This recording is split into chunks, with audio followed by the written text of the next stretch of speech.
എന്ത് പറ്റി ഇപ്പോൾ വീഡിയോസ് ഒന്നും കാണുന്നില്ലല്ലോ എന്ന് കുറേ പേരായിട്ട് മെസ്സേജ് അയക്കാൻ തുടങ്ങിയിട്ട് ഓരോരുത്തരോട് മറുപടി പറയുന്നതിനേക്കാളും നല്ലത് ഒരുമിച്ച് റിപ്ലൈ വീഡിയോ ചെയ്യുന്നതല്ലേ. കൊച്ചൂസ് സ്കൂളിൽ ഒടിഞ്ഞ് വേണ്ടത് ഇപ്പോൾ ഇതാണ് അവസ്ഥ. എൻ്റെ ഇങ്ങനത്തെ വീഡിയോസ് ഒന്നും എടുക്കേണ്ട എൻ്റെ ആരാധകർ വിഷമിക്കും അത്രേ.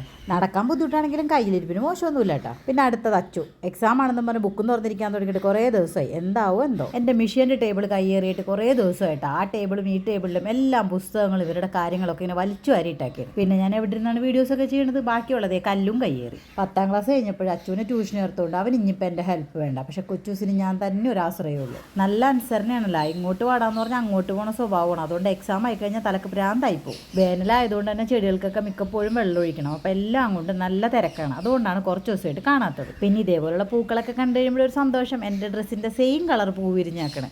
പിന്നെ കുറച്ച് മൾബറീസ് ഒക്കെ ഉണ്ടായിട്ടുണ്ട് കേട്ടോ. ഇതൊക്കെ കാണുമ്പോഴും ഇതൊക്കെ കഴിക്കുമ്പോഴുള്ളൊരു സന്തോഷം അതൊരു വേറെ തന്നെയാണല്ലോ. അപ്പോൾ അത് നിങ്ങളും കൂടി ഷെയർ ചെയ്യാമെന്ന് വിചാരിച്ച്. പിന്നെ എങ്ങാണ്ടൊക്കെ കറങ്ങി നടന്നിട്ട് നമ്മുടെ കല്ലൂസ് വിശേഷമായിട്ട് വന്നിട്ടുണ്ട്. ഇനി ഇതും എൻ്റെ തലയിൽ തന്നെ. എന്നാലും നമ്മുടെ സ്റ്റിച്ചിങ്ങിനെ ഞാൻ മറക്കും. അടുത്ത ദിവസം തന്നെ ഇടാത്ത വീഡിയോ.